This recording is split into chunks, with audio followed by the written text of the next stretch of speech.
Nos destaques do Panorama CBN de hoje, eu conto para você que os países da América Latina e também da Europa pediram em uma carta conjunta a realização de eleições justas na Venezuela. O comunicado também pediu o fim das sanções econômicas contra o governo de Nicolás Maduro.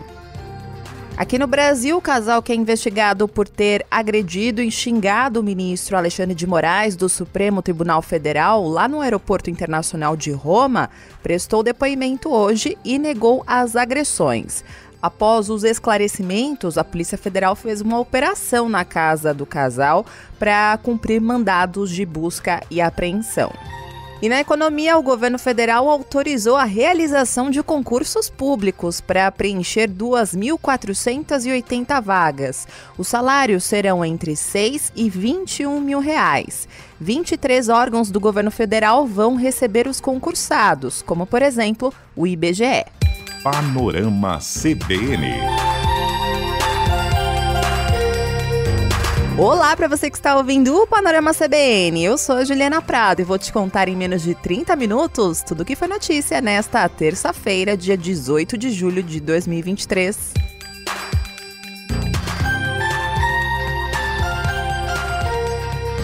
Eu começo esse episódio contando para você que hoje foi o último dia da cúpula da União Europeia com os países da Comunidade de Estados Latino-Americanos e Caribenhos, a CELAC.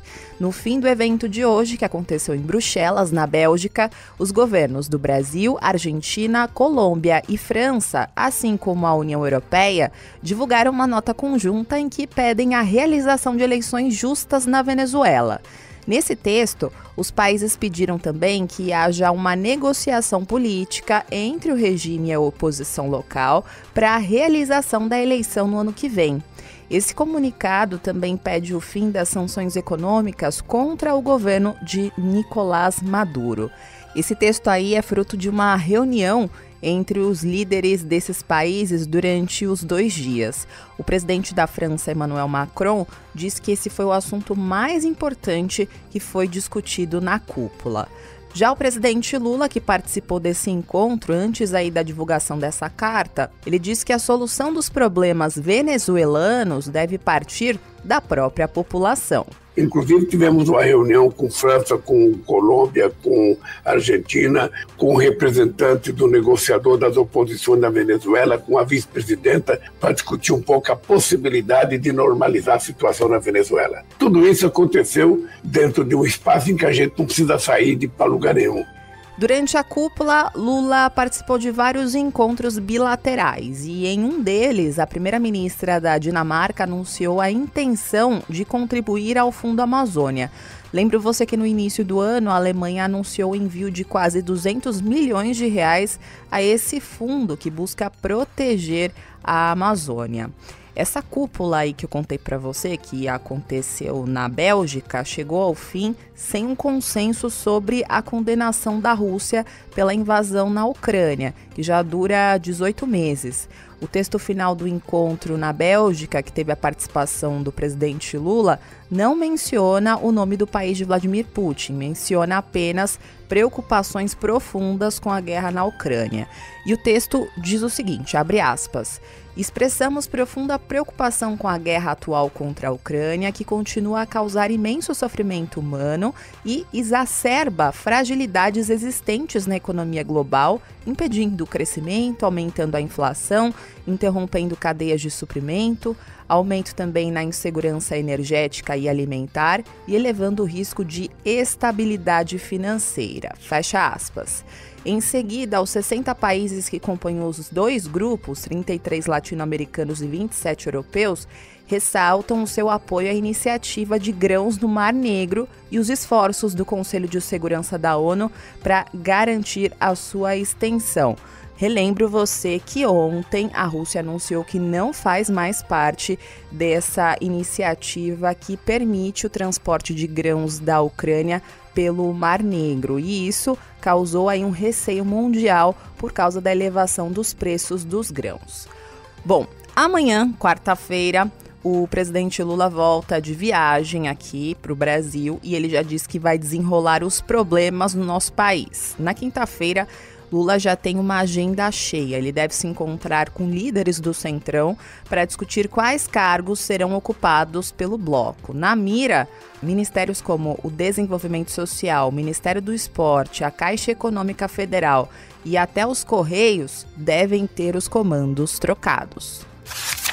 Aqui no Brasil, a Polícia Federal cumpriu no final da tarde desta terça-feira mandados de busca e apreensão na casa do empresário Roberto Mantovani Filho e também da mulher dele, Andréia Munarão, e o genro do casal, Alex Zanata. E você deve estar se perguntando, quem são essas pessoas? Então, você deve se lembrar dessa história. Esse grupo aí é investigado por ter agredido e xingado o ministro Alexandre de Moraes do Supremo Tribunal Federal de bandido, comunista e comprado lá no Aeroporto Internacional de Roma, na Itália. As buscas de hoje, que foram pedidas pela Polícia Federal e autorizada pela presidente do STF, Rosa Weber, aconteceram em 2 endereços na região de Santa Bárbara do Oeste, em Piracicaba, no interior paulista. Essa ação está acontecendo enquanto eu gravo este episódio, no começo da noite desta terça-feira. Então ainda não há mais detalhes, mas essa operação aí aconteceu após os depoimentos do empresário Roberto Mantovani Filho e a esposa dele, Andréia Munarão, à Polícia Federal. Logo mais eu conto para você os detalhes desse depoimento, mas eu preciso dizer para você como é que foi a reação do advogado do casal, o Ralph Tortman. Ele foi surpreendido na tarde de hoje com essa operação e disse que agentes da PF estavam atrás dos celulares do casal. Ele também disse que se essa ação da Polícia Federal aconteceu por causa do episódio do aeroporto, a reação da Justiça foi desproporcional. Na verdade, uma busca em torno de celular, querendo encontrar alguma vinculação de algum deles com alguma questão relacionada à urna eletrônica ou ataque golpista, o que não existe em absoluto. Isso teria relação, então, com esse mandado de busca e apreensão expedido pela Rosa Weber? Me parece que sim, que seria nesse sentido de verificação do conteúdo desses celulares, o que eu acho que é absolutamente injustificável, e explico por quê. Quando muito tivesse havido alguma ofensa e não houve, nós estaríamos falando de um crime contra a honra, cuja punição é insignificante dentro do Código Penal e que talvez não justificasse tamanha de desproporcionalidade de reação. Bom, agora eu vou contar para você como é que foi o depoimento do casal antes dessa operação da Polícia Federal. Na manhã de hoje, em depoimento à PF, Roberto Mantovani Filho negou ter agredido o filho do ministro Alexandre de Moraes. Segundo o advogado Ralph Tortman, que representa o casal, Roberto Mantovani admitiu ter empurrado o filho do ministro para afastá-lo da esposa dele, mas que ele não sabia que o menino é filho de Alexandre de Moraes. O senhor Roberto deixou claro que jamais proferiu em momento algum qualquer ofensa direcionada ao ministro. Realmente reconheceu que houve um entrevero com um jovem que estava ali no local e que esse jovem, eles sequer sabiam quem era. Somente quando desembarcaram e foram abordados pela Polícia Federal no aeroporto é que tomaram conhecimento que se tratava de um filho do ministro. Que não houve na área de embarque qualquer contato com o ministro e que realmente o contato que houve relativamente ao ministro Alexandre foi visual e num segundo momento foi um contato pessoal, mas quando o ministro sai dessa sala VIP para vir retirar o seu filho da área externa, onde estava havendo um desentendimento com esse grupo. Ele nega ter havido empurrão, ele diz que em razão de ofensas que eram proferidas à sua esposa, ele afastou essa pessoa, como eu disse, que ele sequer sabia quem era, mas era uma pessoa que fazia ofensas bastante pesadas, muito desrespeitosas à sua mulher. Além desses fatos, o casal deu a seguinte versão na PF, que a discussão começou após uma confusão por falta de vagas em uma sala VIP no aeroporto, e aí em seguida eles viram o ministro Alexandre de Moraes na recepção da sala e outras pessoas o ofendendo, e que Andréia teria dito que para político tem lugar, mas para pessoas com 2 crianças de colo não tem. Ainda segundo os advogados, ela achou de maneira equivocada que o ministro tivesse privilégios ao entrar na sala, mas depois ela soube que era necessário uma reserva prévia da sala VIP. O advogado disse que o filho do ministro estava na recepção e nesse momento teria começado a discussão. O advogado também alega que o filho de Alexandre de Moraes ofendeu Andréia, e aí Roberto teria o afastado com um braço e que pode ter esbarrado no óculos do filho de Alexandre de Moraes. O objetivo, segundo ele, era defender a esposa. Ainda segundo a defesa do casal, o filho de Alexandre de Moraes teria perguntado se Roberto queria briga e ele teria respondido que apenas queria defender a esposa.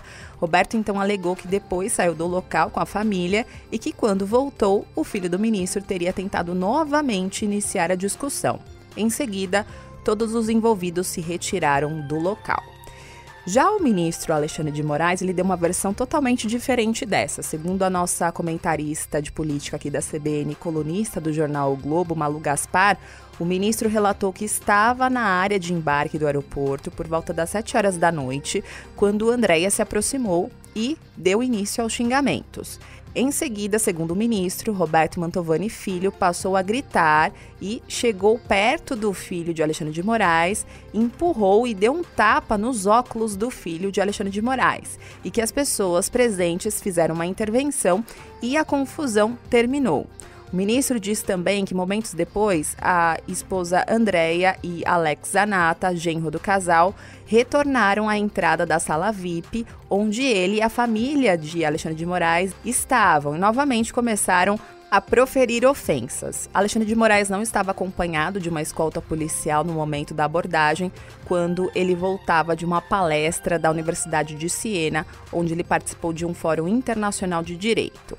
Ainda em depoimento à Polícia Federal, Alexandre de Moraes contou ainda que foi falar com o grupo para pedir para que parassem com as agressões e que ele alertou que eles seriam fotografados para serem identificados e, como resposta, os 3 xingaram o ministro novamente. As fotos aí que o ministro disse que tirou estão no processo. Depois disso, o ministro e a família entraram na sala VIP e os agressores ficaram do lado de fora.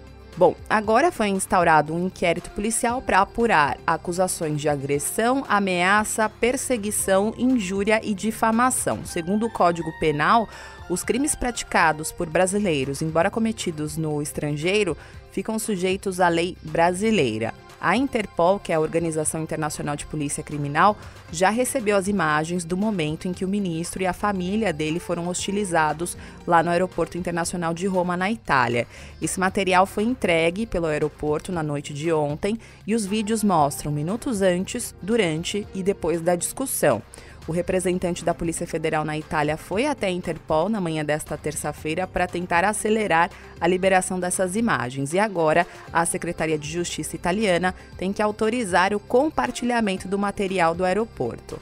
Feito isso, a Interpol da Itália deve enviar as imagens por arquivo digital para a Interpol do Brasil, que vai passar ao delegado do inquérito. Somente as imagens agora vão comprovar qual é o lado certo da história, se é o lado do casal ou é o lado do ministro Alexandre de Moraes. Na política, aquela confusão dentro do PL, o partido do ex-presidente Jair Bolsonaro, continua. O presidente nacional do Partido Liberal, Valdemar Costa Neto, pediu a abertura de um processo interno para expulsar do partido o deputado federal Yuri do Paredão, do PL do Ceará. Isso aconteceu após o portal Metrópolis ter acesso a uma fotografia do parlamentar fazendo o L, literalmente, em uma agenda na semana passada com ministros de Lula, com os ministros Paulo Pimenta, da Comunicação Social, e Valdez Góes, do Desenvolvimento Regional. e pegou mal aí ele fazer o L de Lula. Valdemar Costa Neto disse em entrevista ao jornal o Globo que tudo indica que o deputado não segue as ideias do Partido Liberal e que o problema não é tirar fotos com os ministros do governo, o problema é não estar alinhado com o partido. O mais curioso nessa história é que o próprio Valdemar Costa Neto disse na semana passada em entrevista à Globo News que respeita a Lula porque ele já fez parte do governo em outra ocasião e diz que Lula é mais fácil de lidar do que Bolsonaro.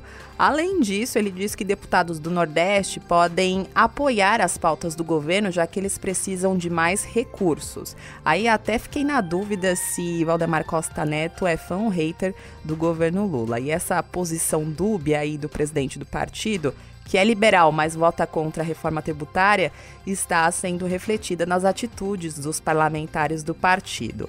Não é a primeira vez que o deputado Yuri do Paredão fez o L, digamos assim. Em maio desse ano, ele desagradou os dirigentes do partido ao comparecer a um evento com Lula. E desde o início do mandato, o parlamentar faz acenos ao governo federal. Em fevereiro desse ano, quando o governo articulava para evitar a abertura da CPMI dos ataques golpistas, ele chegou a retirar a assinatura dele do requerimento que pedia a abertura aí da CPMI. No noticiário policial, hoje aconteceu uma operação da Polícia Federal que prendeu 16 pessoas que estão envolvidas no esquema de troca de malas no Aeroporto Internacional de São Paulo, em Guarulhos. Essa ação da polícia começou após aquele caso das brasileiras Giane Pauline e Kátia Bahia, que em março desse ano ficaram 38 dias presas injustamente em Frankfurt, na Alemanha. Os criminosos trocaram as etiquetas das malas delas e as colocaram em bagagens com cocaína. Provavelmente você deve se lembrar desse caso. Na época, a Polícia Federal identificou e prendeu os responsáveis, mas hoje foi uma segunda parte aí dessa operação. E entre os presos estão 4 chefes do grupo criminoso que traficava drogas para o exterior. Um mandante está foragido e outro integrante da quadrilha também fugiu. Os 5 que coordenavam as operações não tinham ligações com o aeroporto e o modus operandi funcionava da seguinte forma: eles aliciavam funcionários das companhias aéreas que atuavam na área de check-in e também do terminal de cargas. O delegado do caso, Felipe Lavareda, explicou que os depoimentos dos primeiros presos e o histórico dos celulares foram fundamentais para desarticular a quadrilha. Um confessou, os outros 5 negaram, mas todos os 6 ainda estão presos. Aí em seguida foram ouvidas as 2 mulheres que receberam a mala. No celular delas e interrogatório delas é que a gente conseguiu desenvolver bem a operação, descobriu os outros 2 dias e descobriu os mandantes. Hoje, 2 presos tentaram destruir os celulares, mas a polícia conseguiu recuperar os aparelhos. No total, desde a primeira operação, 23 pessoas foram presas. De acordo com a PF, o grupo atuava com o apoio da maior facção criminosa de São Paulo. A teoria é que os criminosos pagavam uma quantia para a facção, uma espécie de pedágio, para poder agir sem interferência. A quadrilha operava há pelo menos 2 anos e agora a polícia investiga se o grupo agia em outros aeroportos internacionais do país, como o de Viracopos, em Campinas. O delegado Lavareda explicou que a polícia também identificou outras 2 tentativas de tráfico de cocaína. A gente conseguiu prender esses mandantes, menos um deles que está foragido, e os executores dos 3, dos outros 2 dias de tráfico, que tinha sido no dia 3 de março, que a droga foi para a França, e em outubro do ano passado, que 2 malas de droga foram enviadas a Portugal. No total foi mais de 120 quilos de cocaína para a Europa nesses 3 eventos. Só tem 2 pessoas foragidas, mas acredito que nos próximos dias a gente encontra esses 2. E a esperança é também, com a análise do que foi apreendido hoje, identificar mais pessoas que possam estar envolvidas no crime. Depois do caso das brasileiras Giane e Kátia, em março, o uso de celulares foi proibido na área restrita do aeroporto de Guarulhos, o que reduziu a ação dos criminosos. Agora, o próximo passo para coibir o crime dentro do aeroporto será a implementação de bodycam, que são aquelas câmeras corporais que gradualmente serão implementadas nos funcionários terceirizados.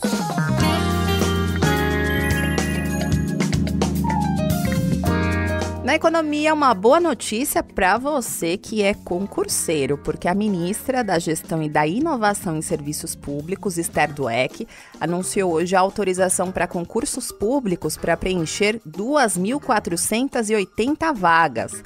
E os salários serão entre R$ 6 e R$ 21 mil. Também vai ter 546 nomeações de concursos já realizados e 23 órgãos do governo federal vão receber os concursados, como por exemplo o IBGE, que é o órgão com mais vagas, são 895. Em seguida vem o Ministério da Gestão e da Inovação com 500 vagas e os concursos também serão realizados para a Anvisa, Ministério da Fazenda, Banco Central, Ministério da Justiça, entre outros. Já o IBAMA, ICMBio, IFAM e a Agência Nacional de Mineração vão ter os aprovados nomeados. Durante o anúncio de hoje, a ministra Esther Dweck disse que hoje está difícil saber qual área está mais carente de pessoas no serviço público federal. É verdade que parte dos servidores, você não precisa mais exatamente do mesmo quantitativo, mas o quantitativo hoje está muito inferior àquele que seria necessário para poder prestar bons serviços à população. É difícil dizer qual área está mais carente de pessoas hoje no serviço público federal, porque realmente houve uma redução muito grande de quantitativo para além do que seria razoável diante de uma modernização e de uma transformação digital. Apesar do presidente Lula cobrar concursos para o IBAMA e para a área social, especialmente para reforçar fiscalizações para combater o desmatamento e também zerar filas no INSS, não foram aprovados concursos nesses âmbitos. A ministra disse que o quadro de nível superior se esgotou no IBAMA e, por enquanto, estão previstos apenas convocações de 257 pessoas que já foram aprovadas. Em relação ao INSS, a ministra disse que há estudos para convocação de excedentes. E falando nisso, para conseguir zerar aí a fila do INSS, o governo Lula publicou no final da tarde de hoje uma medida provisória que estabelece algumas novidades para acelerar os atendimentos. Os servidores de carreira vão poder, por exemplo, fazer horas extras por um período de 9 meses. Essa medida provisória, que já começa a valer, prevê o pagamento de R$ 68 por serviço concluído para cada atendimento para zerar a fila e R$ 75 por processo ou serviço de perícia médica. Esse programa de remuneração vai ocorrer por adesão, ou seja, os servidores vão poder ou não optar por participar e vão ter uma meta de processos que devem ser analisados. Além disso, o programa para zerar a fila é para processos que a análise esteja demorando 45 dias ou mais para casos que tenham prazo judicial expirado. Também vale para serviços médicos agendados por mais de 30 dias. Esse programa, como eu falei, já começa a valer e vai ter duração de 9 meses, o que pode ser prorrogado por mais 3 meses. E já que estou aqui, não posso deixar de contar para você como foi o fechamento do mercado financeiro hoje, né? A Bolsa de Valores de São Paulo encerrou o dia de hoje em baixa de 0,32% aos 117.841 pontos. No mercado de câmbio, o dólar comercial fechou o dia em alta de 0,04%, cotado a R$ 4,809. Já o euro encerrou o dia com uma baixa de 0,07%, cotado a R$ 5,400.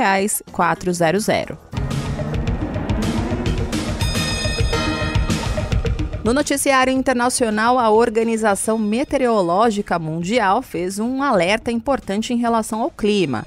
A organização informou que as temperaturas extremamente altas que afetam o hemisfério norte, desde pelo menos a semana passada, agora são um novo normal do mundo. O motivo é a forma como o planeta se tornou aquecido pelas mudanças climáticas. Essa agência especializada da ONU informou que a América do Norte, a Ásia, o Norte da África e o Mediterrâneo vão ter calor acima dos 40 graus Celsius durante praticamente toda essa semana, e isso deve se estender até agosto. A organização lembrou ainda dos perigos dessas altas temperaturas para o corpo humano, que aumentam a chance de ataques cardíacos e mortes. Os incêndios também são uma preocupação nos Estados Unidos e na Europa. Mudando de assunto, mas ainda falando sobre o noticiário internacional, Nos Estados Unidos, o ex-presidente Donald Trump disse hoje que recebeu uma carta do Departamento de Justiça informando que ele é alvo da investigação do departamento sobre as tentativas dele de reverter o resultado das eleições de 2020, em que ele foi derrotado por Joe Biden. A invasão do Capitólio no dia 6 de janeiro de 2021 foi parte dessas iniciativas de Trump para mudar o resultado da votação. Agora, essa carta aí, ela pode preceder uma acusação, assim como aconteceu no mês passado em uma investigação separada sobre o manuseio incorreto de Trump em relação a documentos secretos de segurança nacional. Agora eu trago atualizações para você sobre a greve dos atores de Hollywood. A série The Chosen, que é veiculada aqui no Brasil no Globoplay, teve uma espécie de autorização oficial para furar a greve que foi promovida por atores e roteiristas de Hollywood nos Estados Unidos. Essa série é uma obra bíblica que recompõe a trajetória de Jesus Cristo e é a única produção a manter a pleno vapor até o momento as gravações da sua nova temporada. Os artistas e a equipe técnica de The Chosen foram liberados pelo próprio Sindicato dos Atores, o SEG, a não respeitar a paralisação pelo fato dessa série ser uma produção independente, sem qualquer apoio de nenhum grande estúdio. A 4ª temporada está sendo gravada atualmente com o auxílio de $40 milhões doados por fãs por meio de uma vaquinha virtual. Nos últimos dias, os representantes dessa série imploraram ao sindicato para que eles fossem dispensados da greve. A preocupação era que, caso parassem os trabalhos no meio, eles não conseguiriam recuperar a quantia que foi captada de maneira independente para as novas gravações. Panorama CBN. Agora eu vou indo nessa. Muito obrigada pela companhia de hoje. O roteiro e a produção deste episódio foram feitos por mim e a montagem e a sonorização são do Anderson Wendel, o Tico. E amanhã, se o noticiário cooperar, eu vou ler as mensagens que vocês me mandaram. Combinado? Não se esqueça que amanhã tem a edição da manhã do Panorama CBN a partir das 7 horas da manhã com a Natália Furtado. Beijos pra você e até mais!